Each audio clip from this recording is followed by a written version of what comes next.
So hi, welcome everybody.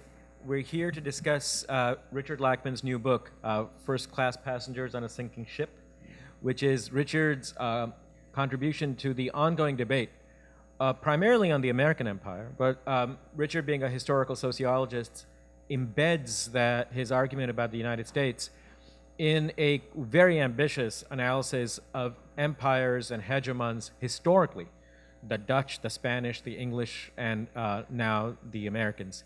And it's a quite novel argument. For those of you who do any reading in this field, it's a crowded field. And the books tend to fade into each other. They're not easy to tell apart. They tend to be very descriptive, not very analytical. Richard's book is unusual. It is very, very strongly analytical. There's a clear argument about the dynamics behind empires as such, modern empires in particular, which he then distinguishes from ancient empires, and then within the modern empires, the peculiarities and the specificities of the American case, the British case, and like the best theorists, he first gives you what the analytical structure of the argument is, what the framework is, and then goes about showing how that framework illuminates the individual cases. It's one of the most ambitious books on this subject in quite a while, both theoretically and empirically. The research behind it is prodigious. The writing is crystal clear. It's a real pleasure to read in that sense. Empire often attracts some of the most pretentious people. In fact, there's a book with that name, which, it takes several attempts at wading to get to where the punchline is. And in Richard's case, there's no mistaking it. So it's a real pleasure to read. It's also a book that's tremendously important politically, because while it ranges far and wide across all the different empires and all the different eras, the most space that it gives is to the current American scene, with an eye towards helping us better place this conjuncture. Now, what's specific about the argument is that, in Richard's mind, the extent to which a country is able to be an international hegemon is very closely tied to the internal political configuration, and in particular, the machinations, the rivalries, the relative power of different segments of the ruling elite. If you're a Marxist, you will call it different segments of the ruling class. In Richard's case, it's a very unique framework, so he calls it different elites, but they're elites from the top echelons of society. So for today, it makes an especially important reading because it ties the fortunes of American power abroad to the political dynamic domestically. And it's a great time right now to be discussing it, because Bernie Sanders is one of the candidates in recent memory who has tried to tie these two things together, but from a perspective that's very different from establishment Democrats, which is he sees the United States as being one amongst a family of nations rather than the natural inheritor of global power. So Sanders is very well aware that the constraints that are imposed on him domestically in moving forward with his agenda come from not just an aversion to changes of power domestically, but also an aversion to his call for changing the balance of power globally. I think Richard's book provides very, very fertile ground for approaching this problem from the very same perspective that's animating the Sanders campaign and the followers of Sanders. So I thought what we would do today, I did not want to present a long disquisition on Richard's book the way academic panels do, because really it's very boring. So I thought what we would do is give Richard a chance to lay out his framework so that everybody in the audience who has not yet read the book can have some sense of what he's trying to say. And then I would put a series of questions to him, and after that we'll open it up to the audience. So Richard, why don't you take 10, 15 minutes and lay it out. Great. Well, thank you for these kind words, Vivek. Okay, this book began as both a political question and a sort of intellectual problem. The political question is one of, what sorts of room is there for, a radical challenge to how politics is working in the United States. All of our energies, our attention are limited, and we need to figure out where we can best focus it. Where are the openings to challenge elites or capitalist ability to dominate society, to set economic and foreign policy. And the intellectual problem was one of, why is it that a country that dominates in every sphere, that has the most advanced technology, the most powerful military, controls global trade networks, has the currency that's the world currency, is unable to sustain that? Why can't it apply its much greater resources and structural advantages to meet whatever technological or geopolitical challenges there are? And if we look at the now 500-year history of capitalism, there have been three such countries. First the Netherlands, then Britain, and now the United States. And they each lost this dominance. The Netherlands quite quickly. For Britain, it lasted much longer, and it spanned the Industrial Revolution. So that huge technological change isn't what undermined Britain. And with the United States, depending on how we time its dominance, generally it's done from the end of World War II. We're now, 75 years later, and it seems quite obvious that it's coming to an end. The sorts of advantages the US had of having the most educated population, of providing the major technological innovations, are petering out. The United States has an advantage militarily, both in spending and in technology, that's unprecedented in world history, but except for a couple of little wars, it hasn't managed to win any wars at all since the end of World War II. So this is really an unusual sort of contradiction, and the one area where the US remains dominant is in finance. So what's my argument? How do we explain this sort of decline? Well, I begin really on the other side by looking at the rise of these countries and what accounts for it. And since dominance is not just having a strong domestic economy, but really controlling global trade, global finance, and either having a large empire of formal colonies, or in the case of the United States, and to some extent Britain, informal colonies where they dominate other countries without directly controlling them, that can only be done if domestically you have elites that are able to reach compromises, come together to project their resources around the world. And so in the case of the Netherlands and Britain, I describe how that happened. And what I find in those cases, as well as the United States, is that once these elites had established this dominance, they began able to appropriate not just resources from government, but also some governmental power. So you had these unified states that commanded either formal or informal empires around the world that began to lose their flexibility, that you had different elites that were able to control resources and, in a sense, pull them out of the sort of national budget that could be applied to dealing with either military or economic and technological challenges. So the sort of error that many analysts make, let's see who has the biggest budget, who has the largest military budget, really doesn't get at what is actually going on. That in fact these nominal amounts aren't centrally controlled. And it's only in these rare instances where they are centrally controlled that one country can establish global dominance and create an empire. So I look at the Netherlands and explain why that came apart so quickly, Britain, why it lasted for so much longer, and then now with the United States, what I do is I first trace out the political transformation, the move from what you had in the 1960s of a sort of elite consensus, where thanks to the structure that was created in the New Deal, you had a division between national firms and state and local firms in banking and in manufacturing and telecommunications. And really written into law and regulation was a division of markets, so that the national elites couldn't dominate the local ones, and the local ones had to interact with the national ones. And because of the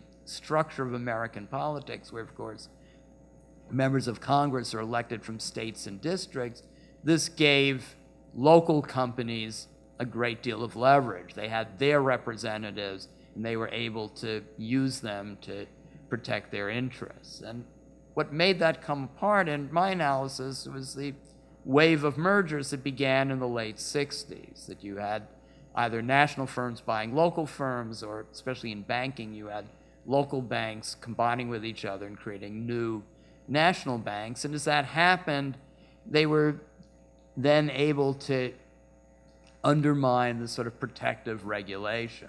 That if you had local firms disappearing, then you no longer had local representatives in Congress trying to protect those particular interests, and they were willing to stand by as regulation was undone.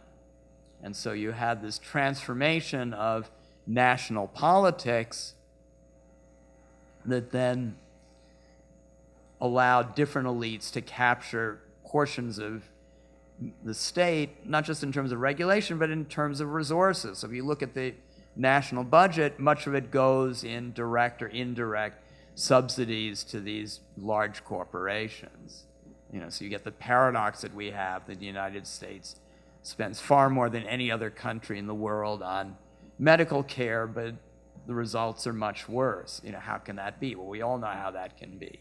It's because the corporations that provide medical care are able to charge prices that are much higher than anywhere else, and there's no regulatory leverage to limit that. And we could go industry by industry and trace that out. If we look at the military, we find a number of things that are happening. One is, again, an ever more intense appropriation of the military budget to buy weapons that are basically to fight fantasy wars with the Soviet Union that now hasn't existed for 30 years, and a China that's not really challenging the U.S. in any serious way militarily. And that's partly because corporations make huge amounts from that, but also because of the way officers' careers are structured. That officers in the military don't command soldiers, they command weapon systems. And if a weapon system is canceled, their career is ruined.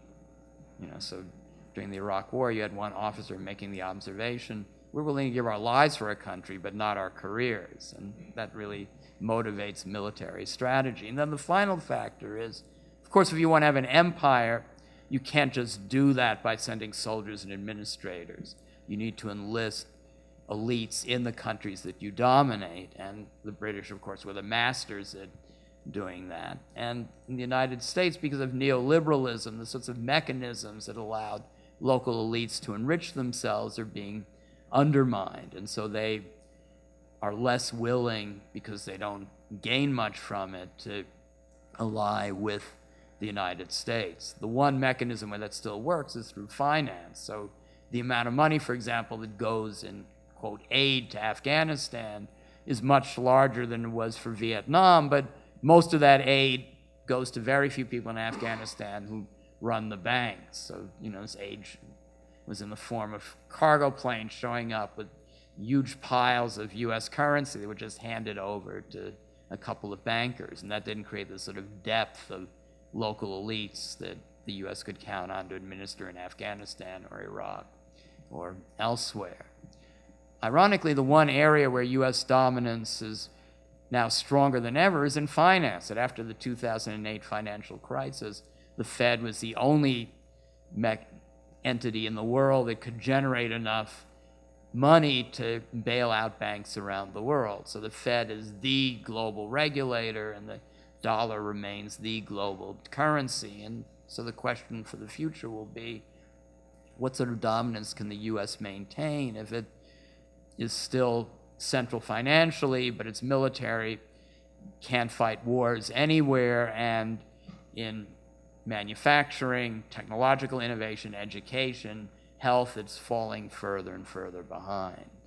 And then, I finished the book by asking, what strategies are open to creating a sort of United States that, while it wouldn't be dominant, can be one that's a better place for people to live. And I think the sort of strategy has to focus on finding divisions among elites, recognizing the sort of structure of elite power, in the United States and the sort of weakness the U.S. has internationally, and that's where we need to look for these strategies. So let me pause here. So one of the important points that emerges from your book, Richard, is that you say there's a difference between a country having an empire and a country being a hegemon. Yeah. And those two things are often run together. So England was clearly had an empire, it had colonies, and it had soldiers everywhere, it ruled, controlled governments in many countries, but it's also something, you say it's also a hegemon. The US seems to have been in the post-war era a hegemon, but not an empire. I think one thing to start with would be just dig a little bit deeper into what distinguishes one from the other. Okay, I mean, there have been empires throughout all of history, and it's one political entity that controls other entities elsewhere in the world. So, if you take the sort of classic, like the Roman Empire, you had Rome where, for a long time, citizens had certain political rights and played a political role. Then after that, when the Republic ended, you still had citizens who had certain rights and who saw themselves as different from people elsewhere in Europe, the Middle East, North Africa that Rome controlled. So there was, this clear political and also cultural differences between the center and these colonies. But, a hegemon certainly can have colonies. The Netherlands had colonies, Britain did, the United States had a few, but there can really only be one hegemon. And what a hegemon is a political unit that's so powerful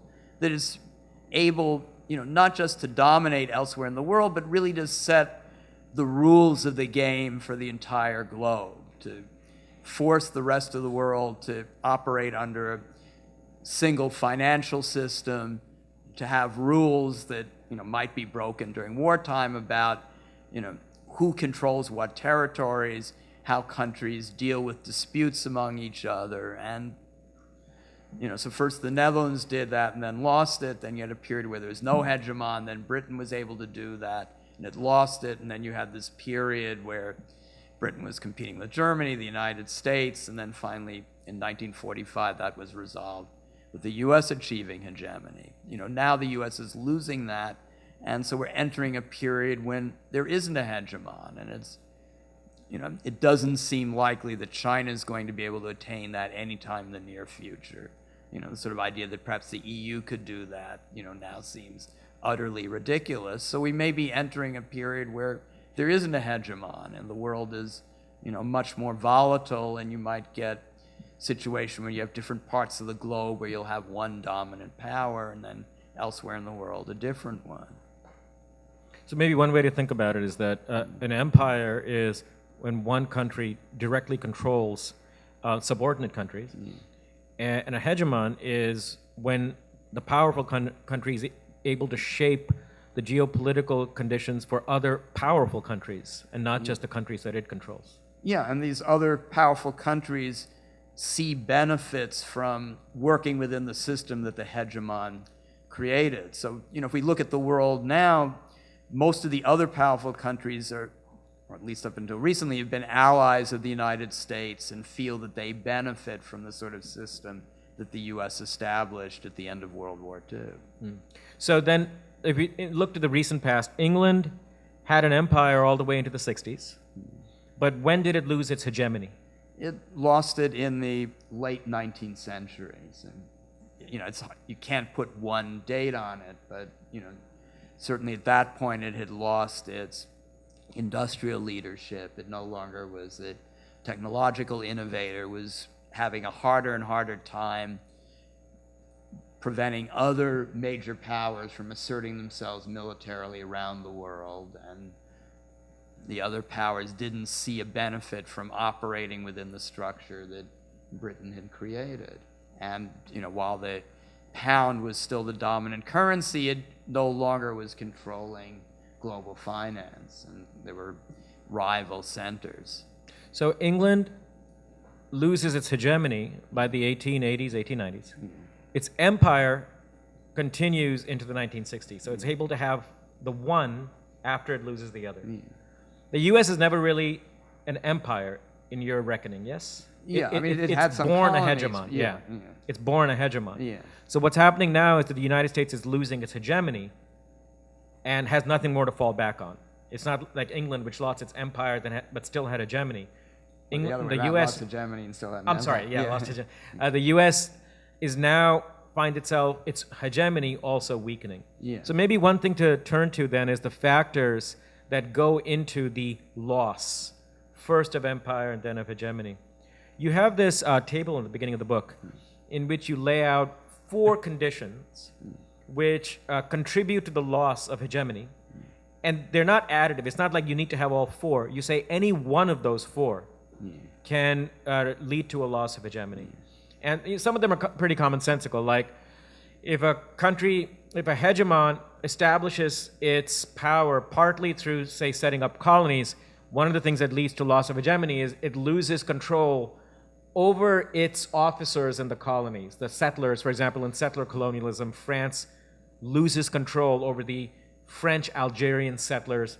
Spain loses control over the settlers in New Spain and in the Iberian countries, Portugal, et cetera, et cetera. Yeah. Okay, so that's easy to understand. You send a bunch of people out to colonize the world and suddenly they stop listening to you.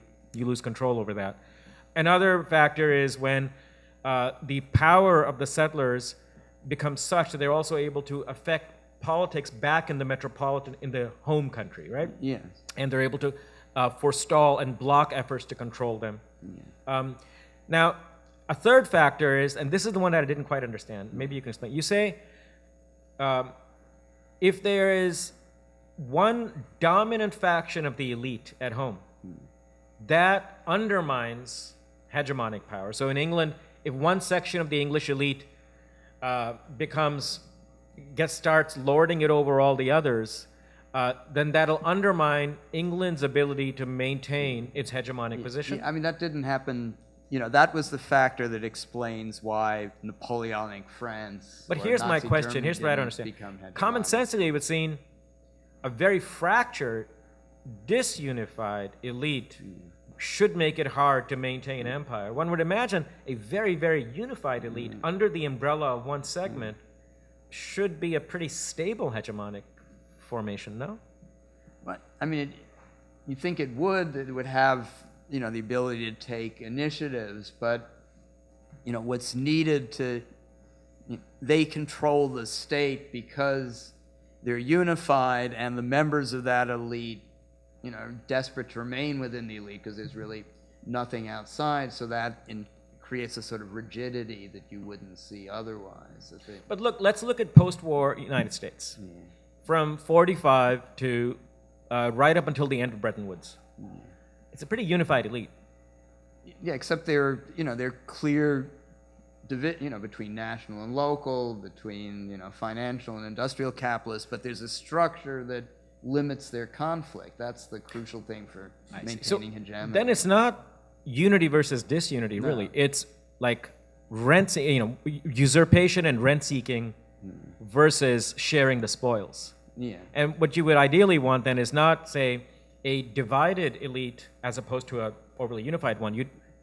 You benefit from having a unified elite, but one where it's not like finance ripping off the rest of the economy. It's really a section of the elite that's willing to share some of the spoils. Is that it? Or they're made, nobody's willing to share anything. People are made to share things by, the sort of political structure that's created, compromises that are forced on them. I mean, I think part of the reason I argue in this way is that for me, these elites are defined by institutional positions. They control actual institutions, not what distinguishes one elite from another. So they're going to be multiple elites in most cases. Something like Napoleonic France or Nazi Germany are really highly unusual cases because they were able to eliminate these rival elites and really expropriate resources from them. So the question in every other case is,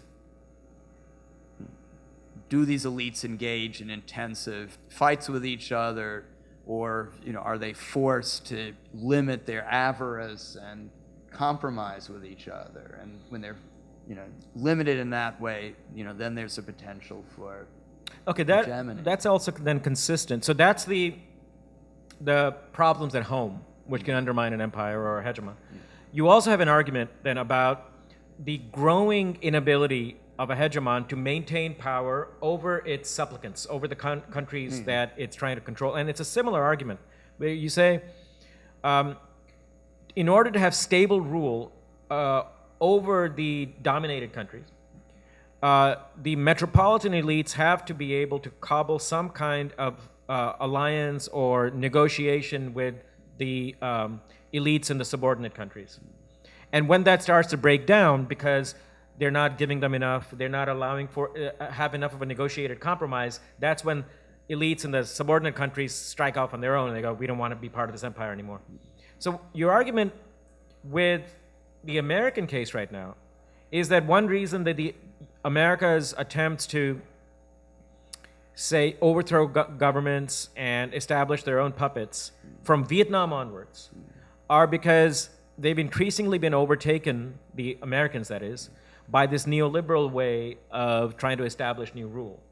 And what they do in, say, Afghanistan or Iraq is when they go in, because it's a neoliberal agenda, they essentially open these places up to their own firms coming in and ripping off and plundering the country, not literally plundering as in taking treasure out, but just making quick profits, dismantling the public sector, making quick money for themselves, without leaving any room for, say, Iraqi firms or Afghani lords, landlords, or Afghani tribal leaders to enrich themselves from the American presence. So what that means then is kind of a neoliberal empire ends up being self-defeating because since it can't create alliances abroad with local ruling classes, it puts a kind of burden on the American military and American diplomatic corps that it can't possibly carry out, right? Is it? Yes, and in the longer term, since so much money can be made in either these formal or informal colonies, it changes the domestic elites. That some of them get enormously wealthy, and in a sense they become dependent on these colonies or neo-colonies, and so the power relationship then to some degree reverses. And that certainly was the case with Britain, that as you go into the 19th century, British politics increasingly centers around the few Britons who got enormously rich, especially in India, and were able to then control British politics and to change state policy, to further their particular interests, even when that wasn't the shrewd thing to do for the overall viability of the British Empire. Because there's two, and I want to just press you on this. There are two streams then of events that are undermining a hegemon or an empire, both. One is a stream of events that's unleashed by metropolitan elites who are enriching themselves in the colony or the imperial outskirts, and with that power disrupting politics at home, and thereby undermining the conditions that can maintain hegemonic control abroad. But there's a second one, which is what's going on in those subordinated countries themselves. Yeah. Okay, so now you've said that what's made it hard for the United States today is that it's committed to this neoliberal model of, as short-term profits and plunder, and that doesn't give local elites any room. Now that's interesting. What it doesn't sort of get at and mention is what I thought might have been obvious, which is that there's also the power of nationalism in these countries, where whether or not you're leaving enough room for those local elites to gain from the alliance with the United States, there's also the constraint that the local population doesn't want to be ruled by a puppet regime or by the United States acting on its own. But you don't get that a lot of space in your argument. Yeah, I mean, I certainly could give it more space, and I think I don't do it for a couple of reasons. One is that the power of nationalism has been rising over more than a century, and so this long-term development isn't that helpful for explaining why there are sudden explosions of anti-British and then anti-American resistance in particular places in the world at particular moments. That for that, we need to look at, how did an invasion or a long-term colonial enterprise both change local elites, but change local elites in ways that they were unable to do much of the work of controlling the local population, but also, they then deprive the local population in a way so that, their national sentiment wasn't just, we don't want these outsiders telling us what to do and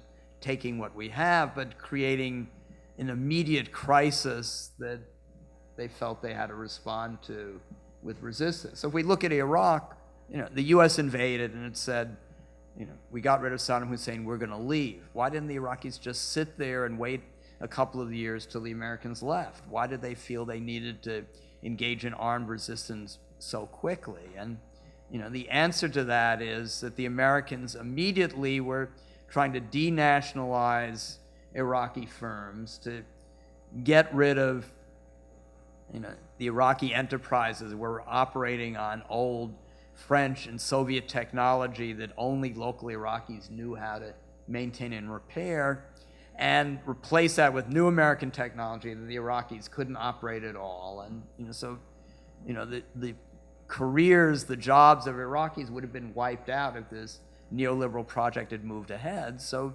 they had to stop it immediately, and with armed resistance, with sabotage.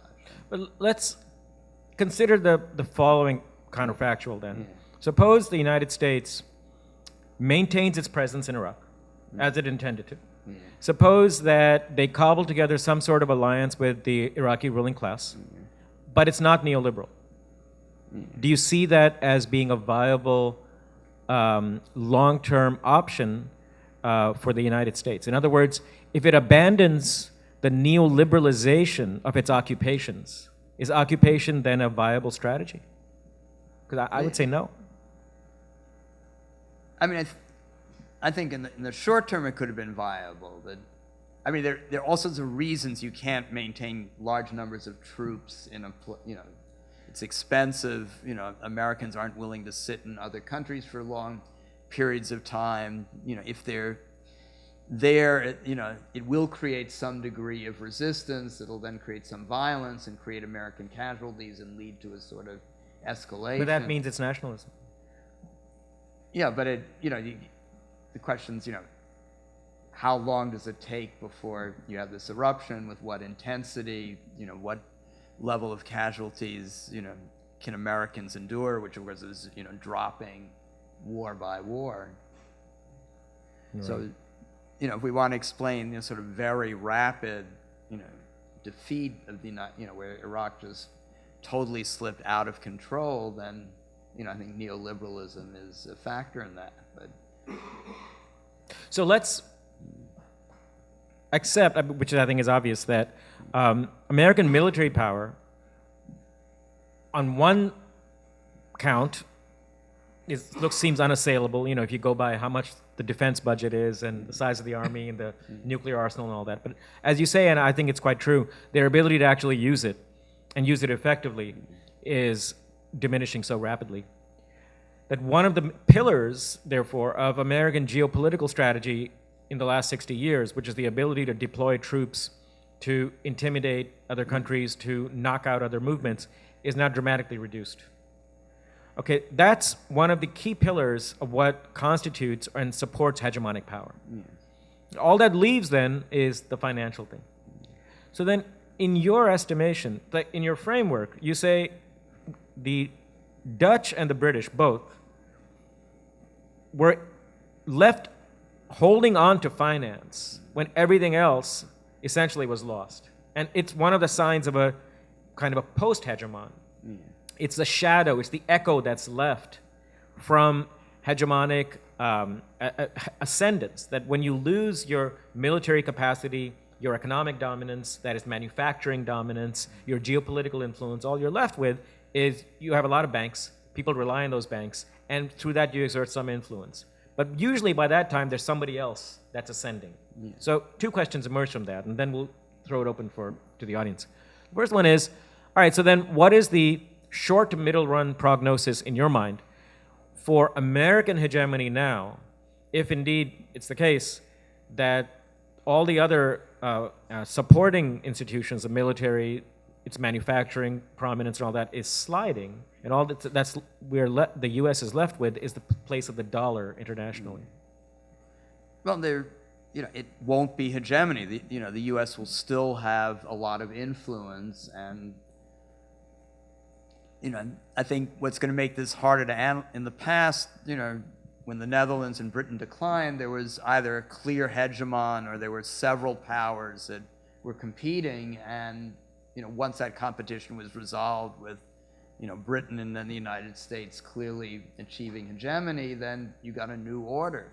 Now there isn't, there's certainly not several competitors to the United States. The only country that has any possibility of doing that is China, and I'm not convinced that China in any of these realms is building the sort of capacity to become a hegemon. So we're going to be in a different situation where the United States will lose control in these other realms.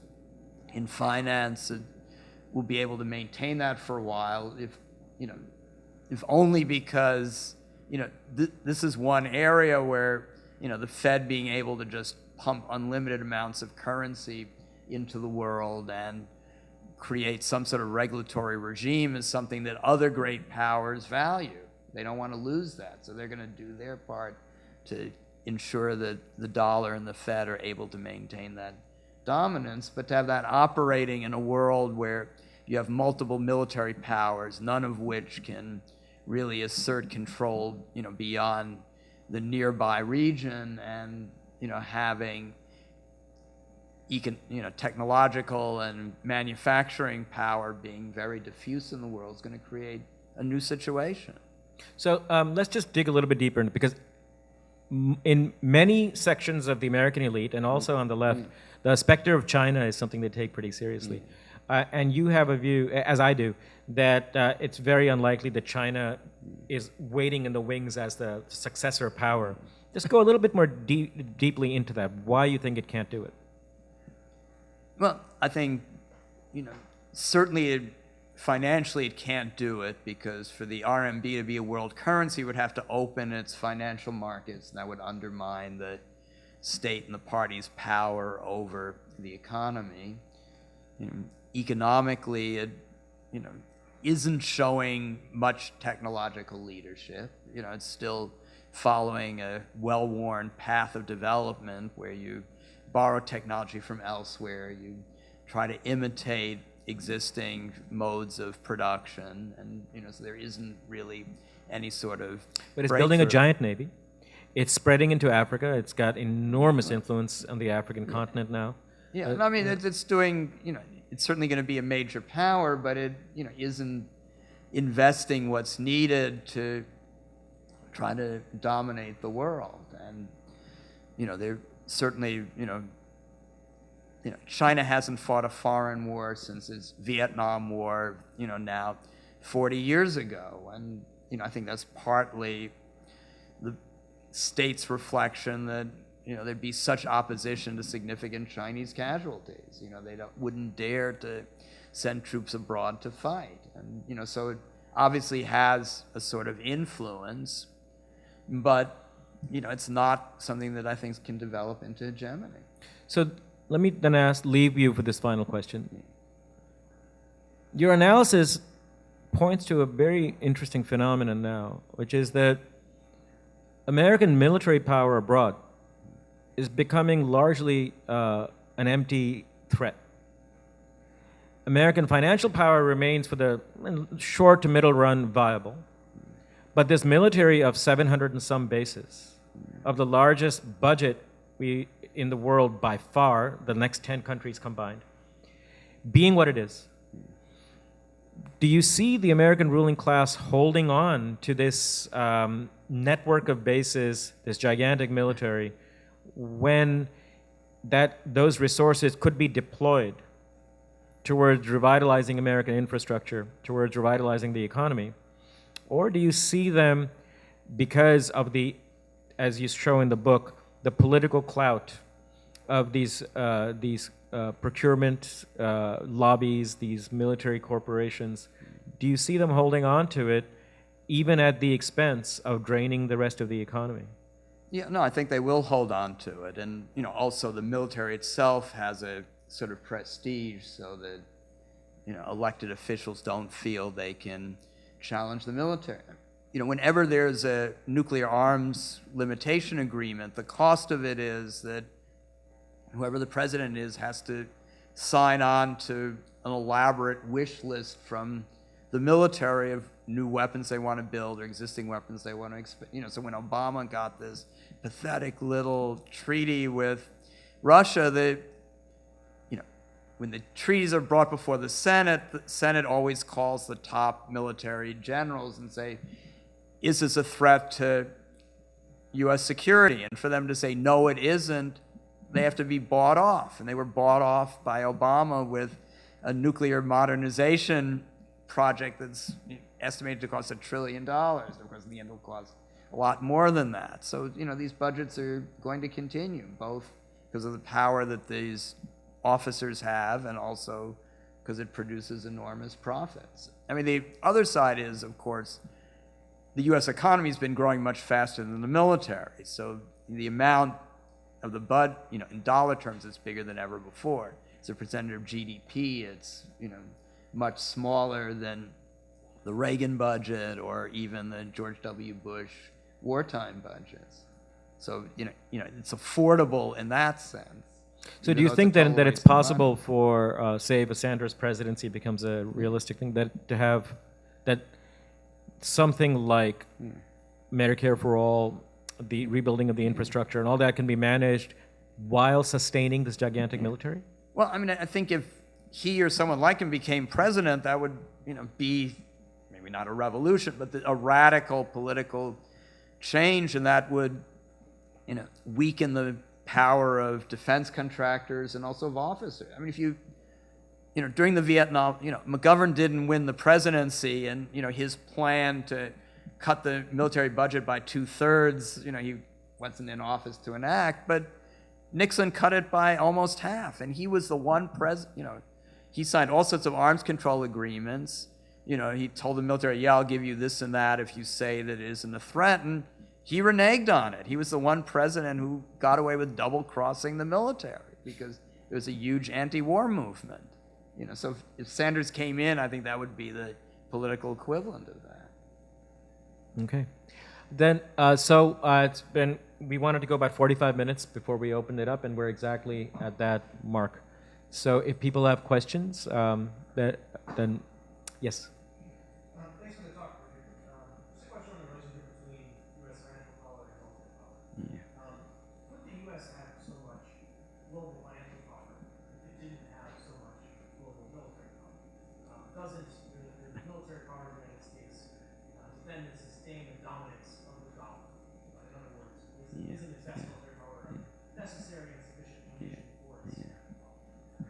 I mean, I think, at the end of World War II, the fact that, the U.S. along with the Soviet Union had won the war and, dominated the globe militarily was what made it possible for the dollar to become the world currency. In the last years of World War II, there was a discussion of what should be the financial architecture, and there were proposals, mainly from Britain to, have a much stronger international monetary fund, to have a world currency, and periodically, when during various financial crises, that was proposed again, and the U.S., because of its military dominance, was able to veto that. So if we explain U.S. financial dominance, you're absolutely right, that did come from military dominance. But now I think the financial dominance sustains itself on its own because we go from one crisis to another. There, it was just a financial collapse. There'll probably be another one, and the only entity that can prevent it from getting totally out of hand and collapsing banks around the world is the Fed. So, now other countries do that not because the U.S. makes them or because they go along with it because they want protection from the U.S. military. They go along with it because, there's no conceivable alternative to having a capitalist financial system unless the Fed plays this dominating role now. I don't You kind of laid out an argument that explained how the U.S. is losing its hegemony as a variety of forces Yeah. are shifting. Yeah. But losing one's hegemony doesn't sound like the ship is sinking so much as floating around perhaps without a port call. What's the sinking? Well, I mean, I think, for the people who benefit from hegemony, that is a sinking and, generally leads to a lower standard of living. So the last chapter of my book is, what happens after hegemony? And, of course, there are all these books on the decline of the U.S., and they all, after they show why, this is happening, and in most cases they think, it can't, be reversed. Then in the last chapter they say, oh, but we can reverse it if only, rich people become public-minded, or we all, turn off our TVs or our, iPhones and start thinking about politics. And, I don't do that in my, I think, that's just magical thinking. That, if we want to know what's possible, partly we can do it by looking at the Netherlands and Britain and seeing what happened to them after hegemony. Did things become more unequal? Were new social programs instituted? What was their foreign policy after they lost hegemony? And, for the most part, it's not a very happy story. They didn't expand social benefits. Inequality got worse. Most people, standard of living didn't go up. They continued to become involved in wars, even though they no longer had the power to actually prevail. The sorts of, if we look at Britain, its big expansion and social programs came at the end of World War II, long after it had lost hegemony. And, in fact, there have been several recent studies that look at progressive taxation and find that this is something that began during World War I, and it only happened in countries that had electoral democracy and conscription. And, now conscription's come to an end in electoral democracies. So, if we were to get progressive taxation, it would have to come from some totally, new sort of political conjunction that's, hard to, maybe in the U.S. Bernie Sanders, can put together some coalition that'll enact that, but this would be something totally new. Yes. I'm not sure if it's a little too speculative, but it's summing together the three sort of reasons for decline. I hope it's not too much to say. It sounds like it's sort of it's a problem of weak consolidation. So you can call it almost ethics, and it's failure of competition at a power level. So one question I would have is, Bernie Sanders and generalized political structure. Is there a danger of someone who is trying to put that competition back in place? Is there a way, in a sort of unfortunate way, to put the egg back together, where you get the competition back with someone like Elizabeth Warren that actually rejuvenates the empire in ways you don't necessarily want? But is that possible with someone like Woodrow Wilson, someone like Howard Wilson, things like that? Yeah, I mean, certainly, the Warren, at the beginning of her campaign, her argument was, we need to reinstitute antitrust. There has to be breakup of these large firms. There has to be more. She wanted to revitalize capitalism. It was, a return to, the sort of New Deal structure. And so, I mean, if that were done, I don't think hegemony would be recovered. But it would create openings for non-elites to be able to press their political interests, and so, and I think that's what our focus. The idea that the U.S. is again going to attain hegemony, I think doesn't make much sense, and that shouldn't be what we spend our effort, trying to figure out. We want to see, where can there be political openings, and, they can, they're more likely to come if, this sort of elite autarky where you have different elites, having undisputed control over parts of the government, over sectors of the economy, can be broken apart. And, one way to do that would be with, some of these proposals Warren had. Another would be to, have some sort of a mass mobilization the way that Sanders proposes. And that, would certainly lead to a more radical change than the Warren one. Yeah. I haven't read the book, but thank you for a very stimulating discussion. I have a comment and a question. The comment is, well, or I guess it's more of a question too. It seems like in addition to financial dominance, the U.S. still has an logical dominance, like maybe not hegemony, but that's the center of the economy now. Profits, et cetera. No other countries on that particular front. And then culturally too, which you didn't say a word about. I think America is still alive and well in most of the world, not maybe everywhere, probably not everywhere, but so that's the comment, I guess. And then my question is totally, well, it might not make any sense, but let me try. It seems like what you're saying is that the birth of neoliberalism in roughly the mid-70s coincides with the erosion of the beginning and the end of American hegemony. Is that right? Well, I think it's, the neoliberalism in part causes it. Okay, well, that's my question. So Yeah. in other words, is the end of Yeah. the order, Yeah. the regulated situation, is that the sort of prime mover of the disruption of the big time among elites that you talked about? Yes. Okay, that's what I thought, but you didn't actually say. Yeah. No, it's So what about the technology? okay with the tech. Well, I mean, certainly the U.S. still has the largest economy. There are lots of technological innovations here. But if we look at these big tech firms, much of their success isn't that they come up with wonderful new products, but that they create monopolistic positions.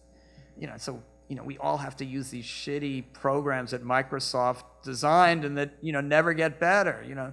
Word is has the same lousy flaws that it did when I first started using it decades ago. So there isn't much innovation with but they and the other what is it, the five big tech they have monopolistic positions, and that's their genius.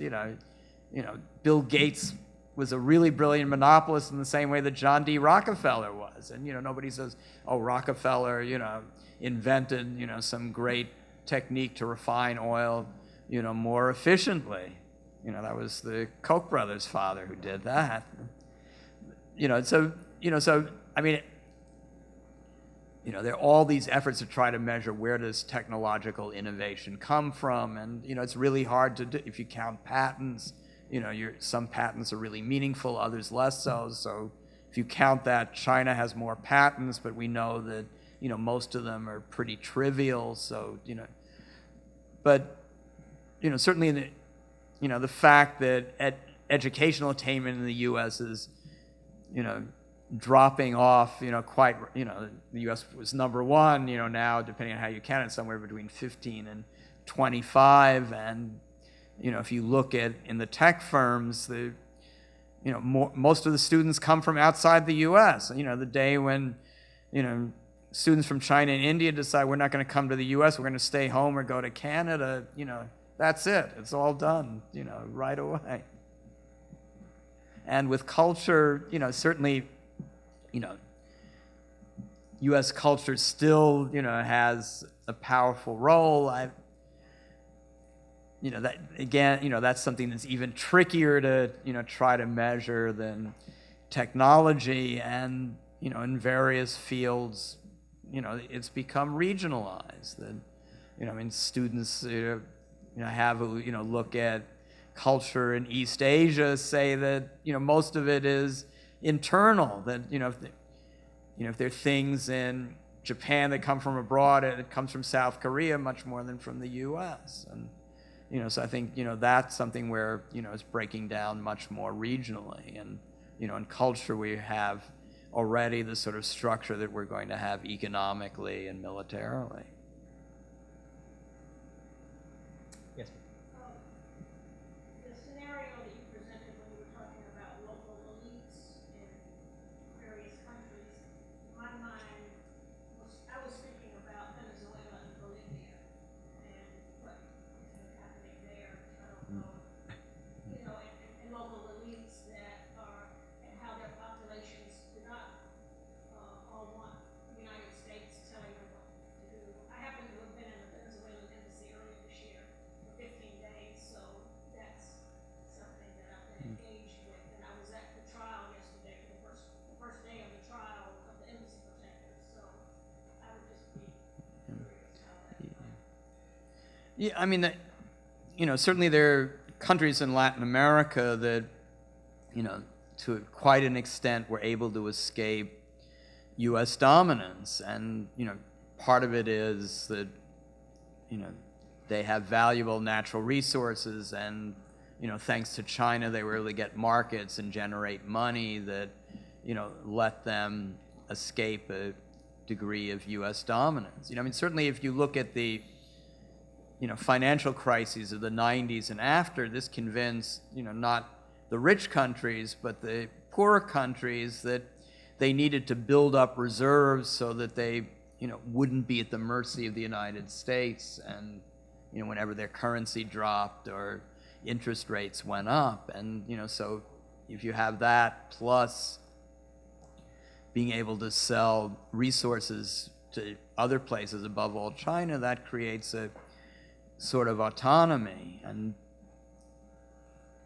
in part, they had governments that were able to make those decisions, because they had national traditions, so nationalism really mattered, but, also because there'd been this breakdown of central control over elites outside the, so the U.S. wasn't able to dominate elites in other countries as well anymore, and U.S. corporations, weren't, in harness in the way that they once were, so that they could facilitate governments, producing goods on their own, selling these products elsewhere in the world, and, U.S. firms, in a sense, just became suppliers of technology to make that possible. Let's see. Wait, all the way in back there? Just a basic question. We were talking about how military American politicians have to face the mechanism is to give the Russians so much power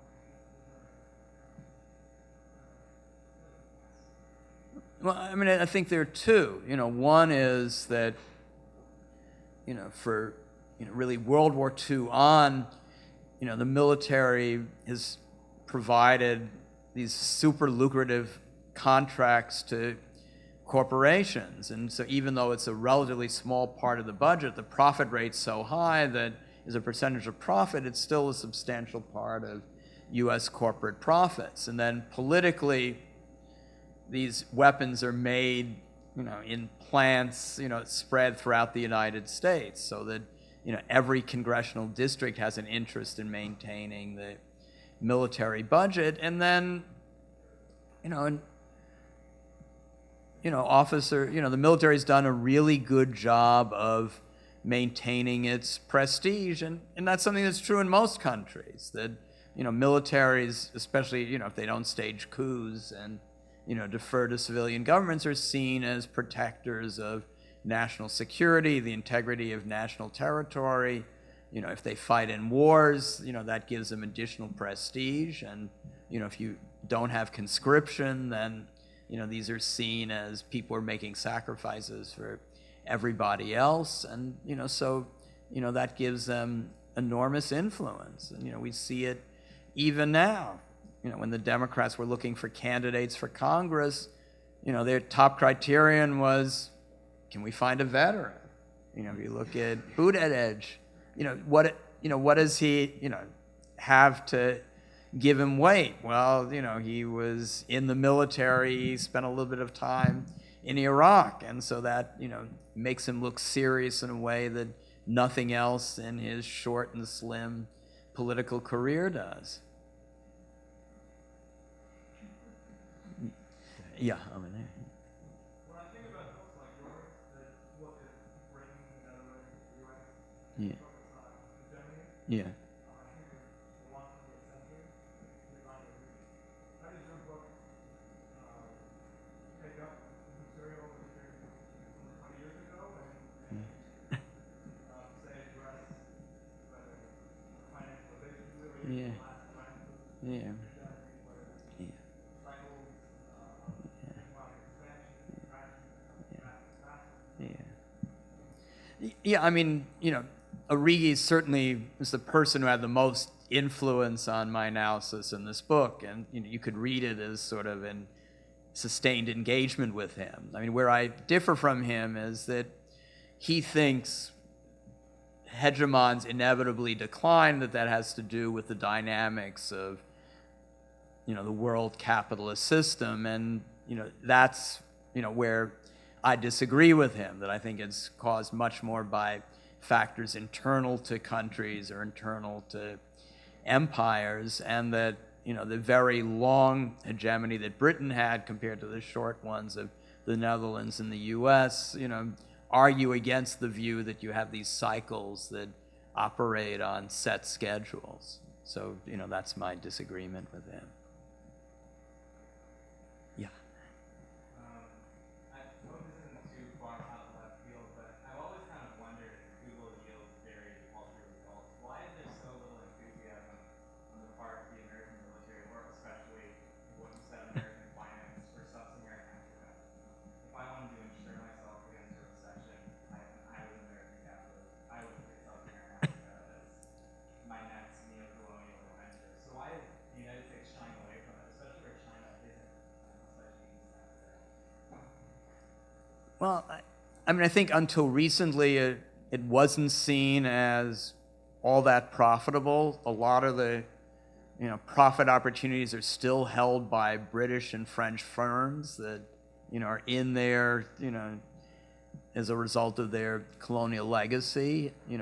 China perceived the advantage earlier, so they've grabbed a lot of the opportunities. So it's not clear that for U.S. corporations that there are these openings that they can take advantage of. And as far as the U.S. military, it is in Africa. It's been there, but with very little success. I mean, one of the, I don't know if funny's the right word, but my chapter on the military, I present, every year or two, the Senate has to confirm a new commander for U.S. forces in Africa, and each time, the testimony is, we're facing these, it's just more and more enemies. So the U.S. presence there is totally backfiring. From the U.S. military's own evaluation, it's getting worse and worse. And, I think, officers don't like to be involved in counterinsurgency. One, it's a loser. You look bad if you do it, and also it doesn't make for much of a career because it waxes and wanes. It's in one place or another.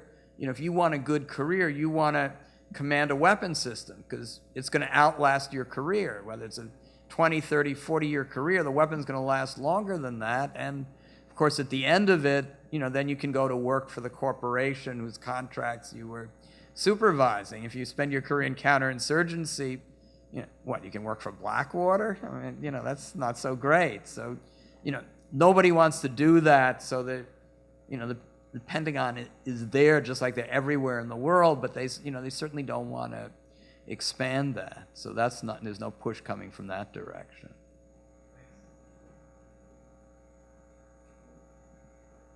Yeah. Yeah, sure.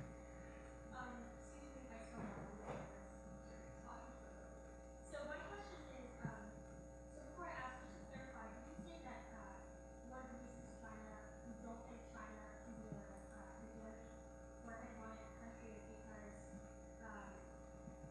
they don't create a lot of their own tech? I think there are I mean, to be hegemonic, you have to be dominant in all these spheres. And so in each of them, while they're competing, I mean, in finance, they're not trying to compete at all. So that's going to be a huge block to being hegemonic. And in, technology, manufacturing, the military, they're making investments, but they're, not yet, at a point where, they're really vying for, global dominance in those areas. It doesn't mean it won't ever happen, but, I don't think, the U.S. is declining and China is taking its place or vying to take its place. So it's less about depletion of gifting their own technology, and for creating their new technology, they're only more about whether or not they control the companies that make them. I mean, it can be either that,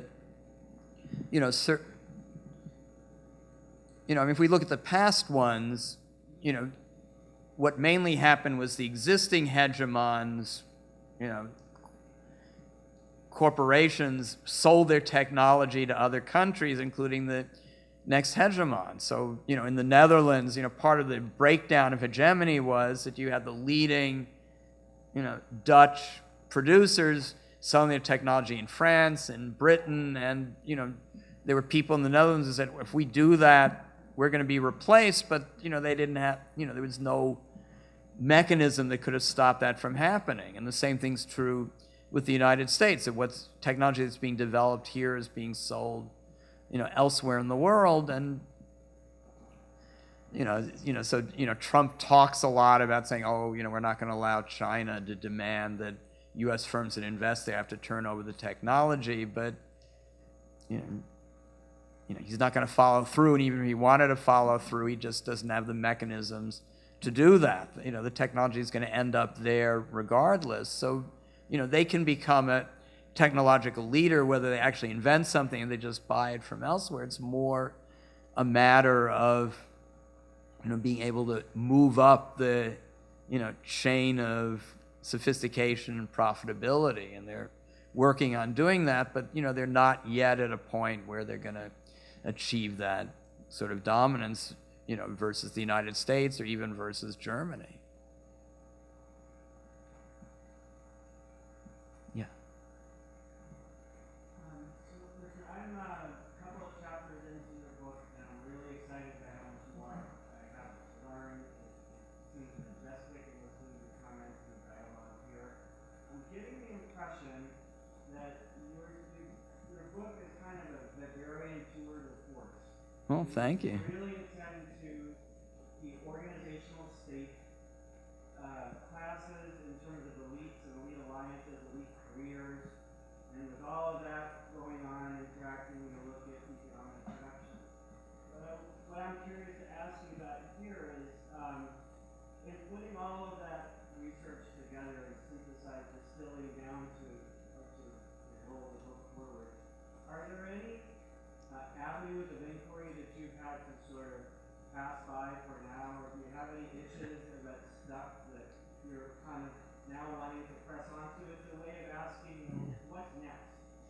Okay, well, I mean, what's next is, in trying to explain U.S. military decline, a lot of it, were the factors I talked about, the way in which the military budget is spent on weapons that are not useful for counterinsurgency wars, neoliberalism. But another is casualty aversion, that, people in the U.S. are not willing to tolerate large casualties, and in a sense that's a surprising outcome, that, during the Vietnam War, Nixon pushed through an end to conscription, and he did it, partly just, for political calculations, but also his geopolitical thinking was, if we have a volunteer army, then I can send people anywhere and nobody's going to care. And, you sort of hear that argument from the other side. People like Charles Rangel, who said, if we brought back the draft, people wouldn't hold still for wars in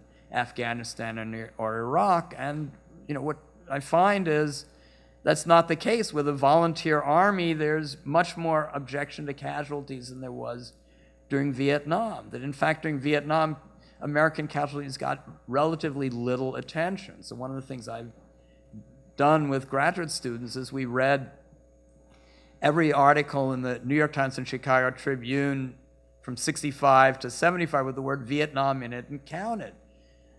Did they mention the name of an American soldier who'd been killed? Did they, talking about, how upset their comrades were, grieving families? And, in the Times, only 5,000 out of the 55,000 ever got their names in there. So, something happened after Vietnam, after the abolition of conscription. And I think, that's another factor that, is limiting the sort of wars the U.S. can fight. And, there's been similar developments in Israel and I think also in Russia as well. So that's what I'm working on now. And that's a more sort of cultural thing. That's not something that's explained, just by, elite conflict or elite accord. And, so that's what I'm looking at now. And, then of course I'm, also always trying to think about what are the political openings, what might, what are plausible strategies in the U.S., what effect is global warming going to have on politics? Yeah.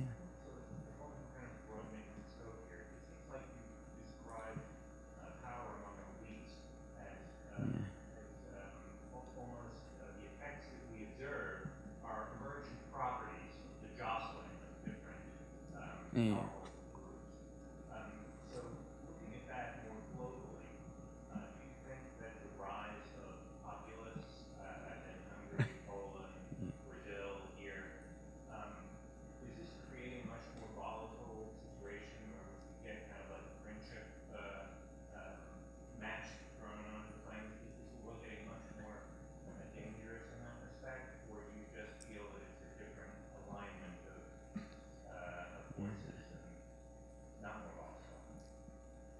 I mean, there's certainly the potential, and in some of these countries, the political actors in the state are grabbing more and more for themselves. So if we look at, say, Hungary or Russia, the elites, before Orban or Putin are losing out to them and their, circle of, closest backers, but it's not clear that this is overall altering elite relations. And we look at the U.S., in terms of what Trump's actually done, it's, what President Rubio would have done. What's different? What, locking, children in cages on the border is special to Trump. The sort of open racism and vulgarity is special to Trump. On the other hand, if Rubio had become president, we would have invaded Venezuela for sure, and perhaps Iran as well. So, but the core things are, normal Republican policies, unfortunately.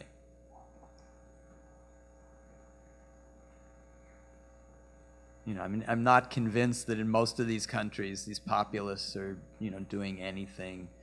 Or in Brazil, Bolsonaro is, doing what capitalists, want to, reverse, the, not, particularly drastic reforms under Lula. They want to, just like in, Bolivia, you have this temporary acting president, and, she's trying to, reverse, the reforms of Evo.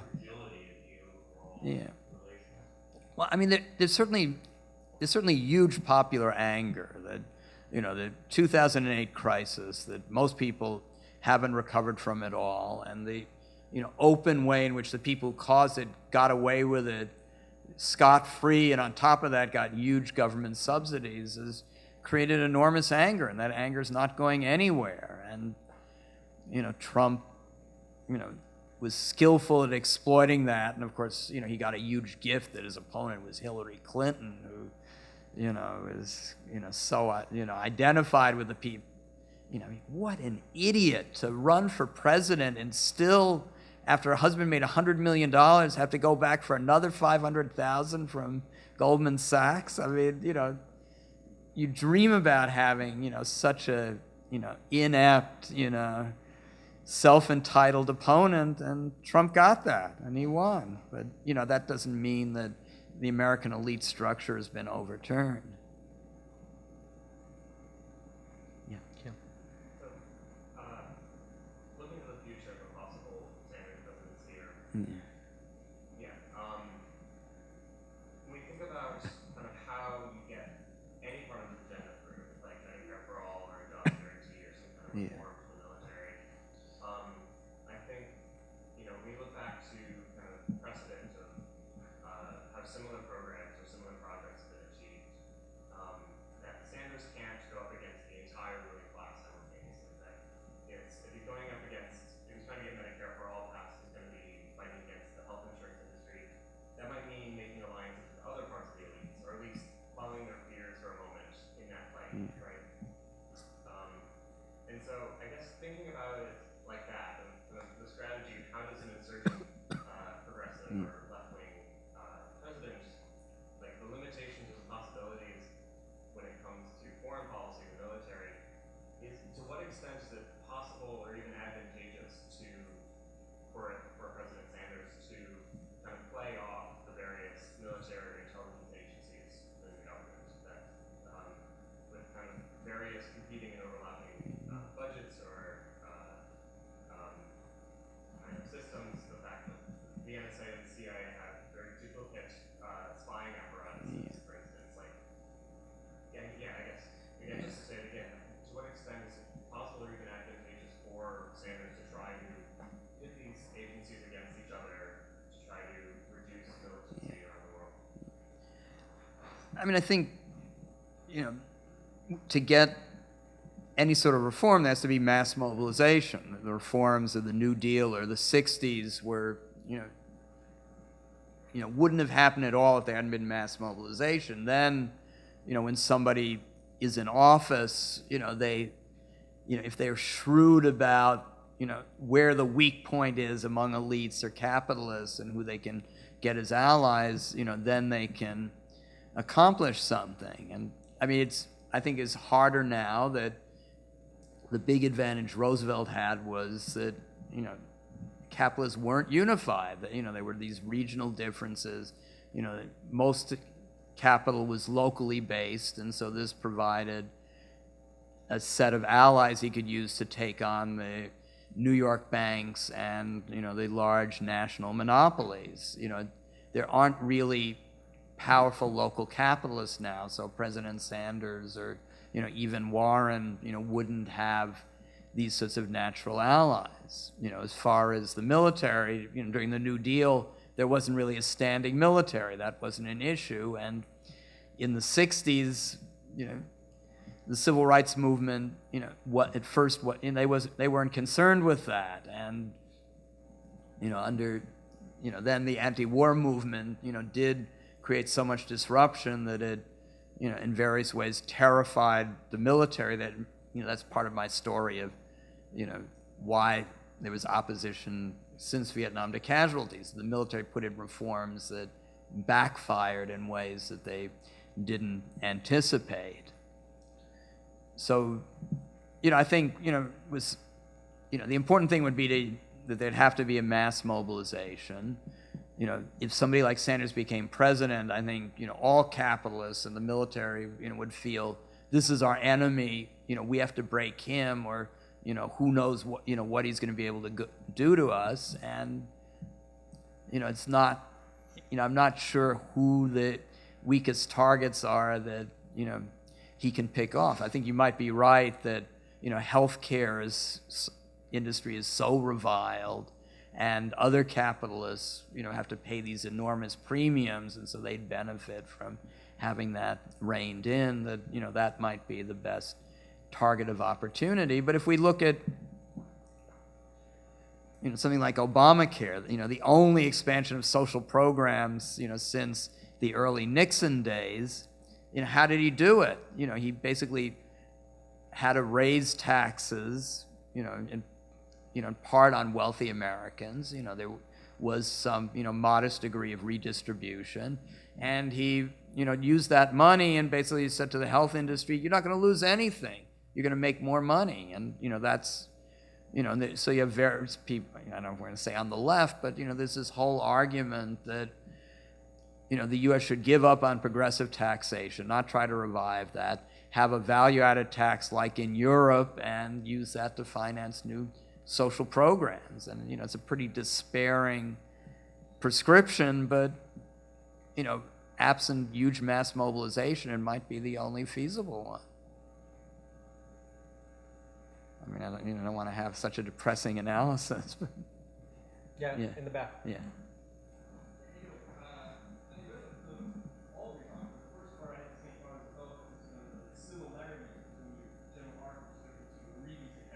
Yeah.